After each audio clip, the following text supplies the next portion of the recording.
Hi, I'm Charlotte Stewart. In part one of Getting Serious About Humor, I focused on why we don't all laugh at the same things. I indirectly explained why I would be drawn to a book described as raucous and razor sharp, or one that has droll humor and idiosyncratic characterizations, whereas those descriptions may be turnoffs for some readers. In part two, I described 5 categories or subgenres of humorous mysteries that align with individual preferences to guide readers when choosing a humorous mystery. A Reader's Guide to Choosing and Evaluating Humorous Mysteries. In my Reader's Guide, I look at one genre, humorous mysteries, and divide it into 5 subgenres using well-known authors and titles to illustrate the categories. If you do an online search for lists of humorous mysteries, you will find that they lump all types of humor together. Blatant, exaggerated situations and dark shock humor alongside talking cats. That's why I developed a humor continuum to slice and dice humorous mysteries from laugh out loud to mild-mannered smiles to dark whispers of satire and irony. The next few slides walk through these categories with examples of representative authors. Granted, the categories aren't absolute, and authors do cross over with different books or series. But, as both an author and a reader, I found it helpful to think of humorous mysteries from this perspective. This approach will take you beyond the "I liked it" or "I didn't like it" to insights about how you as an individual play an active role in determining your preferences. Kooky. The main characteristic of the kooky category is that the humor is integral to the plot. Humor comes first and drives action. This encompasses the outrageous situations such as Lisa Lutz's family of investigators or Kelly Garrett's wacky Hollywood scene, or crazy characters such as Hyacinth's one-eyed ex-governor of Florida who lives on roadkill. Comic. In the comic category, the emphasis is still on humor, but it's toned down a bit. This includes the benign, non-offensive humor found in most cozies and capers. It can include the inept sleuth, physical humor, and often relies on wordplay and conservatively idiosyncratic characters, like Donald Westlake's Dortmunder series. Amusing. In this category, there is less overt humor and more emphasis on plot, but there are still humorous themes running throughout the book. These themes may be character-driven, but may also involve a combination of action, language, and characters. A prime example is Rex Stout's Nero Wolfe series. Edgy. Edgy humor is more complex or nuanced, and sometimes only intermittently employed. Characters are frequently nonconformists, such as Ivanovich's Stephanie Plum, who has been described as a Jersey girl with Bette Midler's mouth and Cher's fashion sense. Moral ambiguity often sneaks into play in these stories, and rules are frequently broken to further some cause or point of justice. Dark. The classic movie scene that illustrates dark humor is the one in Fargo where the body is jammed into a wood chipper.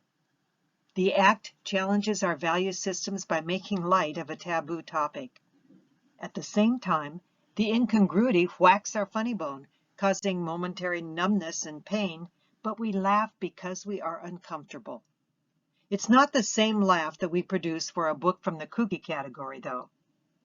Joseph Wambaugh's self-described gallows humor in his stories about cops who use cynical and oftentimes irreverent language to let off steam is a good example of this. The authors on this matrix are well-known best-selling writers. One of the reasons I think many readers keep reading the same authors over and over is that they feel safe in doing so because they know what to expect. That's why I've also done matrices based on other criteria, such as members of Sisters in Crime or authors who live in the Pacific Northwest. My hope is that readers will take a chance on new authors if they know they are similar in tone to those they are already familiar with. Again, the caveat is that authors sometimes move from one category to another, although there is sufficient consistency that I feel comfortable generally with these placements. I also recognize that some authors straddle two categories. For instance, D.P. Lyle has been described as 2 parts Elmore Leonard, garnished with Robert Parker. I've compromised by putting him in between in the comic category, although I recognize both the kooky and the amusing in his writing. One thing I noticed when developing these 5 categories was that a book's title often suggests which category a book falls into. For instance, who would expect dark humor in Hyacinth's book titled Squirm, or in Westlake's playful, "What's the worst thing that could happen?" And cozies in the comic category clearly suggest an upbeat attitude and a happy ending.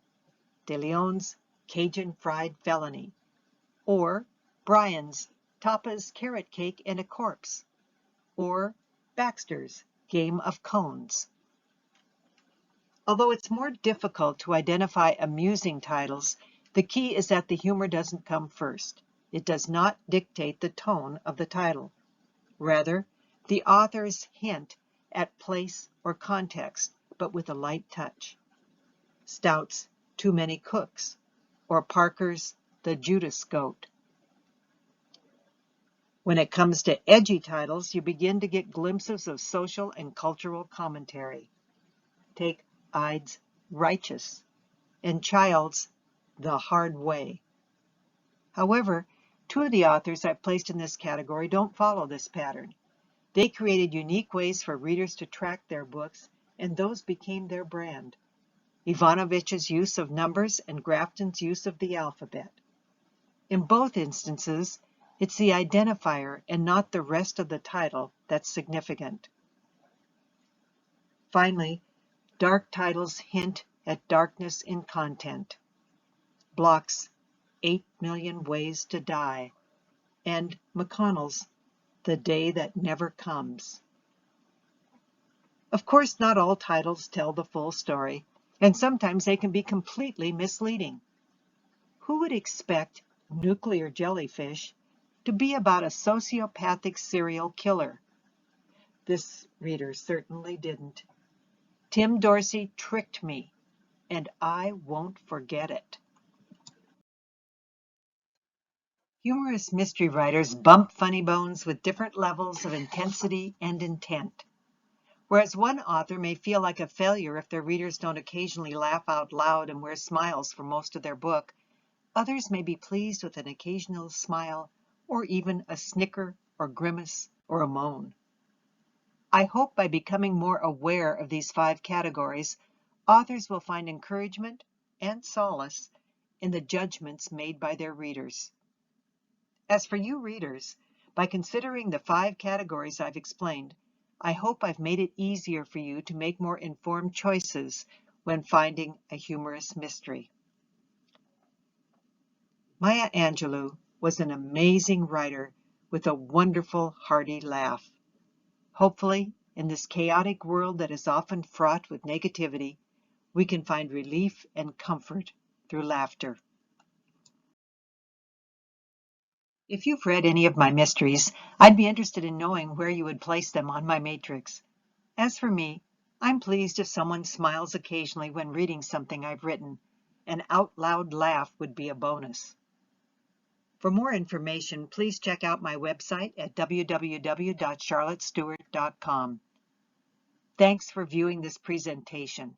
I wish you many happy hours reading humorous mysteries.